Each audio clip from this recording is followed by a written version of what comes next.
তোমার চাইতেও বড় শক্তিধর এই পৃথিবী থেকে হারায় গেছে। তোমার চাইতেও বড় ক্ষমতাধর এই পৃথিবী থেকে হারায় গেছে। তুমি কেডা? এ দেখতে দেখতে নাই, দেখতে দেখতে যৌবন ফুরায় যাবে, দেখতে দেখতে এই শক্তি সামর্থ্য ফুরিয়ে যাবে, ফুরায় যাবে। আশ-শাবাবু বাইনা দুফাইন, এক বড় বুজুর্গ বলছে, যুবক তুমি মনে রেখো, তুমি দুই দুর্বলতার মাঝখানে আছো। তোমার শিশুকাল দুর্বল, তোমার বৃদ্ধকাল দুর্বল। দুই দুর্বলতার মাঝখানে অল্প কিছু সময় তুমি শক্তি নিয়ে আসো। সেই শক্তির সময়টাই হচ্ছে যৌবনকাল। যদি কিছু করতে হয় শক্তির টাইমেই করো। নিজেকে গড়লে শক্তি থাকতেই গড়ো, নিজের আখিরাত সাজাইলে শক্তি থাকতেই সাজাও। হয় তুমি পিছনের দিকে শিশুকালে আর যাইতে পারবা না, আর বৃদ্ধকালে পৌঁছে গেলে দুর্বল হয়ে যাবে, তখনও আর পারবা না, অথবা কবরে চলে যাবে।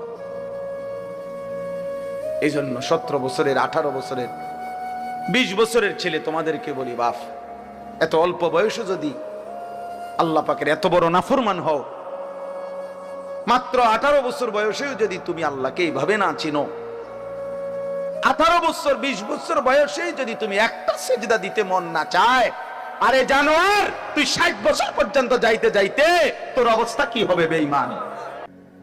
তুমি জানো না বান্দা আমি কি পরিমাণ ক্ষমতাবান।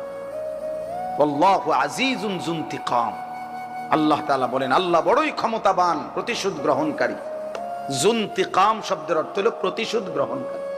আল্লাহ বলেন আমি প্রতিশোধ নেব, এই শব্দ ডাইরেক্ট বলছে, আমি প্রতিশোধ নেব। আমার একটা লোকমা ভাতের হিসাব নেব, আমার এক ঢোক পানির হিসাব আমি নেব বান্দা, আমার প্রতিটা নিঃশ্বাসের হিসাব নেব। সুম্মা লাতুসআলুন্না ইয়াউমাইদিন আনিন নাঈম, আমার প্রতিটা নিয়ামতের হিসাব নেব। এজন্য প্রিয় বন্ধু আমার, বাপ আমার, দয়া করে আল্লাহর ওয়াস্তে বাবাদেরকে বলি, যুবক ছেলে তোমাদেরকে বলি, আমাকেও বলি, আমরা সবাই মিলে আল্লাহর দিকে ফেরা দরকার। কার দিকে? একটা ছেলে হইলো মাইনো ভাইয়া নষ্ট করে দিও। এই ভাই, প্রিয় কিশোর মনে রাখো, নিজের ভালো কুত্তাও বোঝে। একটা কুকুররে যদি কেউ লাঠি আলগি দেয়, এই কুত্তাটাও ওটা বোঝে যে এটা দিয়ে আমার যদি বাড়ি দেয় আমার ক্ষতি হবে, এই জন্য কুত্তায় দৌড় মারে, ঠিক না? তাহলে নিজের কমপক্ষে নিজের ভালো, নিজের সেফ, এটা কুত্তাও বোঝে, এটা জানোয়ারও বোঝে। তো তুমি বোঝো না ভাইয়া, তুমি এদুরও বোঝো না, তোমার এই রাত দিন নারী দেখা, ছবি দেখা, উলঙ্গ দৃশ্য দেখা তোমার এই জাহান্নামের আগুনে পোড়াবে, এদুরও বুঝলা না? তোমার এই লাগাতার নামাজ না পড়া এই জীবন যে তোমার শেষ পর্যন্ত জাহান্নামে নিবে, এদুরও বুঝলা না? হায় হায় হায় হায়, নিজের ভালোটাই তো কমপক্ষে বুঝলা না। কেমনে বললে বুঝবা? আমি তো আমার সবটুকু চেষ্টা করি, আমার জিন্দিগির ফিকির এটা, মিশন, কিশোর যুবক ছেলে বদলাবে, ওরা দিনদার হবে, ওরা সেজদা দিবে আল্লাহকে। এক যুবক যখন সেজদা দেয় তো আল্লাহ তাআলার আরশ নড়ে ওঠে। আল্লাহ তাআলা আরশ আযীম থেকে বলে, যুবক আমারে সেজদা দিলি, যা আমি ওয়াদা দিলাম তোরে এই আরশের নিচে ছায়া দেব। তুই আসবি যুবক হাসরের ময়দানে, আমি তোরে আরশের নিচে ছায়া দেব। শাবুন নাশাআ ফি ইবাদাতিল্লাহ, নবীজি বলেন যে যুবক তার যৌবন কালটা আল্লাহর ইবাদতে বেড়ে উঠছে, আল্লাহ রাসূল সাল্লাল্লাহু আলাইহি ওয়াসাল্লাম বলেন আল্লাহ তাআলা তাকে আরশের নিচে ছায়া দেন। ইউযিল্লুহুমুল্লাহু ফি যিল্লিহি, আল্লাহ নিজের আরশের ছায়ায় ছায়া দেন। সুবহানাল্লাহ। এজন্য যুবকের সেজদা বড় দামি সেজদা, নওজোয়ানের সেজদা বড় দামি সেজদা। এজন্য তোমরা হিম্মত করো। ওই ছেলেটাকে বলো ভাই, ওই ছেলেটাকে, ওই অসভ্য ছেলেটাকে বলো মোবাইল বন্ধ করতে। বেটা তুমি এতে উঠে যাও বেটা, এই বেটা অপদার্থ কোথাকার বেটা।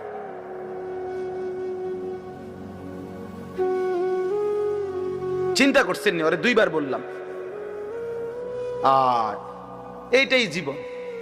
কিছু ছেলে পেলের জীবনে এমন, এরা এত শক্ত হয়, এর আর কত হইলো, হুজুর তোর আব্বাও যদি কয় আমি লড়তাম না, আমি যেমনি আছি। হ্যাঁ, এটা সাংঘাতিক, জানেন না? কিছু ছেলে পেলে এমন শক্ত হয়ে যায়, কলিজা পাথর হয়ে যায়। এর কত হইলো, যা বেটা তোর বেটা এতে কত বালা হুজুর কইছে বেটা, এতে আরো কত মোটা তাজা হুজুর দেখছি, আমারে লড়াইতে আসছে না, 1.5 বুড়া হুজুর আইছে আমার মতো বাটফারে লড়াই, বুঝেন? আস্তাগফিরুল্লাহ, আস্তাগফিরুল্লাহ। রাগ হইও না বাপ, আমি বললাম আমি ফেরাইতে চাই, এই জন্য আমি একটু শক্ত, নাহলে আমি তো আর এনে এমন না যে কাজে লাগছি আইয়া এই কারণে সেটায় কতক্ষণ দমকাই ফেললাম। এ তো ঝগড়ার জন্য না, আমার এই মাকসাদই হলো তুমি কেন সেজদা করবা না, নামাজ কেন করতা? কমপক্ষে এটা তো বোঝা উচিত যে আমি আল্লাহর সাথে আমার রাগ কিসের। এটা তো কোনো যুক্তিতে ভাই একেবারে সামান্য বিবেক যদি থাকে, আল্লাহর সাথে রাগ করব কেন? তিনি আমার সব কিছু দিছেন, ঠিক না? আল্লাহ আমার সমস্ত প্রয়োজন পূরণ করতেছেন, যে আমারে সব দিল, এবং আমি ডাকলেও দেয় না ডাকলেও দেয়, এমন মালিক আমি পাবো কোথায়?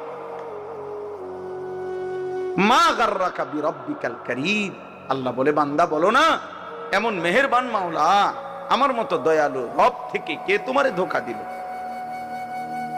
এমন মালিক কই পাবা বান্দা, এমন মনিব কই পাইবা, কই পাইবা? হাদিসে আছে নবীজি সাল্লাল্লাহু আলাইহি সাল্লামকে আল্লাহ তাআলা বলছে, বন্ধু আমার কোন বান্দা যদি 90 বছর পরেও জীবনের সব গুনাহ ছেড়ে দিয়ে আর করবে না ওয়াদা দিয়ে, 90 বছর বয়সেও যদি রাতের অন্ধকারে কোনো দিন চোখের পানি ফেলে, এক ফোঁটা চোখের পানি ফেলে গুনাহ ছেড়ে দিয়ে আর করবে না ওয়াদা দিয়ে আমার কাছে যদি মাফ চায়, দোস্ত আমি ওয়াদা দিলাম, কসম বন্ধু, আমি এমন 90 বছরের বুড়া তার গুনাহ সব মাফ করে দেব।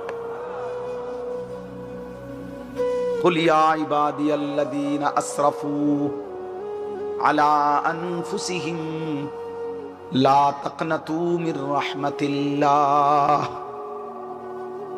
রব্বুল আলামিন বলেন, বন্ধু বলেন, ও আমার বন্ধু আপনি বলে দেন, হে আমার বান্দা, আল্লাহ বলতেছেন আমার বান্দা শোনো না, তোমরা যারা এই পরিমাণ গুনাহ করেছো যে নিজের জীবনটাকে জুলুম করে শেষ করে ফেলেছো, জীবনে বলতে কোনো নেকি নাই, ডানে বামে কোনো নেকি নাই, গুনায় গুনায় ভরা জীবন তোমাদের পুরা ডুবে গেছে।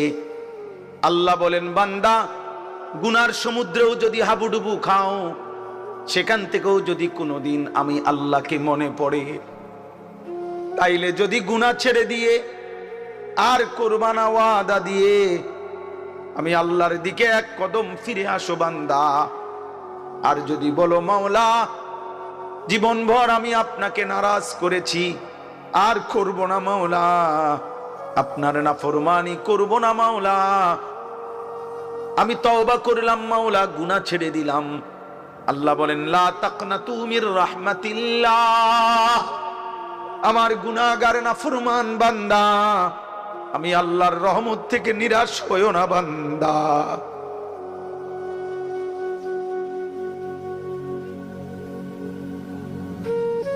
मायूस ना हो अहले ज़मीं अपनी खताओं से, तकदीर बदल जाती है मुदतर की दुआओं से। আল্লাহ বলে বুজুর্গানে দিন শেরের মধ্যে বলছে এটা, হে আল্লাহর বান্দা জীবনের সব গুনাহগুলো নিয়েও তুমি নিরাশ হইও না, মায়ুস না হো। ব্যাপক মানুষ দিয়ে করুন কি? আমার তো এর দ্বারা কোনো ফায়দা নাই। মনে করেন 50,000 মানুষ একসাথে হয়েছে, এতে আমার কবর রাজা মাপ তো আল্লাহ, তাহলে এইটা বড় বিষয়। আল্লাহর কথা দিল দিয়ে শোনা দরকার, কম হোক বেশি হোক। এই জন্য একজনও, ছেলেরা নওজোয়ান, মোবাইল হাতে ধরে রাখো, এটা নামাও, আর ভালো না লাগলে চলে যাও, গিয়া অন্যখানে মোবাইল টিপো, এটা অবাক। বাকি এখানে বৈশাখ মোবাইল হাতে ধরে রাখা যাবে না, আমি নিষেধ করলাম। যার ভালো না লাগে সে চলে গেলে ভালো, গিয়া ঘুমাইলে ভালোই। 2 নম্বর হলো, আমি একটা বিষয় বলি, আমি যখন খুতবা পড়তেছি, আমি একজন ছেলেকে দেখলাম যে ওই যে বাদ্য বাজতেছে কোনো জায়গার মধ্যে, বাদ্য বাজ, সে বাদ্যের তালে তালে ঢুলতেছে, নিজের শরীর নাড়াইছে এখানে বসে, আমি এটা দেখছি। আমি ইচ্ছা করলেই তোমারে দাঁড় করাইতে পারতাম, কিন্তু আমি সতর্ক করলাম। মনে রাখতে হবে, হাদিসের মধ্যে আছে, আল্লাহ নবী সাল্লাল্লাহু আলাইহি ওয়াসাল্লাম বলছেন, ইস্তেমাউল মালাহি মাসিয়াতুন, এই গান শোনা, বাদ্য শোনা, এটা গুনাহ। ওয়াল জুলুসু আলাইহা ফিসকুন, এবং ওই গানের মজলিসে বসা, সে প্রকাশ্য পাপী, ফাসিক। এরপরের লাইনটা ভয়ানক, ওয়াত্তালাদ্দুদু বিহা কুফরুন, গান শুনে মজা নেওয়া, স্বাদ নেওয়া, এটা কুফরি। এই জন্য এটা বড় ভয়ানক বিষয়। আপনার যে তাল উঠলে, দুললে, নাচলে, তো এটা ঈমান চলে যাওয়ার আশঙ্কা, যে ভয়ানক বিষয়। হয়তো তোমার এমন অবস্থা যে তুমি যত নাফরমানি করো, হতে পারে শুক্রবারে তো নামাজ পড়ো, এই কথা মনে করিয়া যে তুমি মুসলমান। হতে পারে তো তুমি কারো জানাজা পড়ো, এই কথা মনে করে যে তুমি তো মুসলমান। কিন্তু যদি আমার অজান্তে আমার ঈমান না থাকে, আমি বুঝলামই না বা জানলামই না, হাসরের ময়দানে গিয়ে দেখলাম যে নামাজগুলো পড়ি নাই সেগুলোও নাই, যে 2-1 ওয়াক্ত পড়ছি সেটাও নাই। কারণ ঈমানবিহীন কোনো ইবাদত কবুল হয় না, স্পষ্ট কথা এটা কোরআন। ওমান আরাদাল আখিরাতা ওয়া সাআ লাহা সাইয়াহা ওয়া হুয়া মুমিন ফাউলাইকা কানা সাইয়ুহুম মাশকুরা। আল্লাহ তাআলা বলেন, যে আখিরাত চায়, মানে জান্নাত চায়, আখিরাতের মুক্তি চায়, ওয়া সাআ লাহা সাইয়াহা, এবং জান্নাতের জন্য, আখিরাতের জন্য কঠোর পরিশ্রম করে, মানে আমলের মেহনত করে, ওয়া হুয়া মুমিন, এই অবস্থায় যে সে মুমিন। এইটা বলে নিছি আমি। ঈমান অবস্থায় যদি আখিরাতের আশায় কেউ সর্বোচ্চ মেহনত করে, ফাউলাইকা কানা সাইয়ুহুম মাশকুরা, আল্লাহ তাআলা বলেন তাহলে তার সমস্ত চেষ্টা কৃতজ্ঞতার উপযুক্ত, অর্থাৎ প্রতিদান পাওয়ার উপযুক্ত। তাহলে শর্ত হলো ওয়াহুয়া মুমিন, সে ঈমানদার হইতে হবে। ঈমান জরুরি। কোরআনুল কারীম আল্লাহ বলছে, ইয়া আইয়ুহাল্লাযীনা আমানু কুতিবা আলাইকুমুস সিয়াম, হে মুমিন, তোমাদের উপরে রোজা ফরজ করা হয়েছে।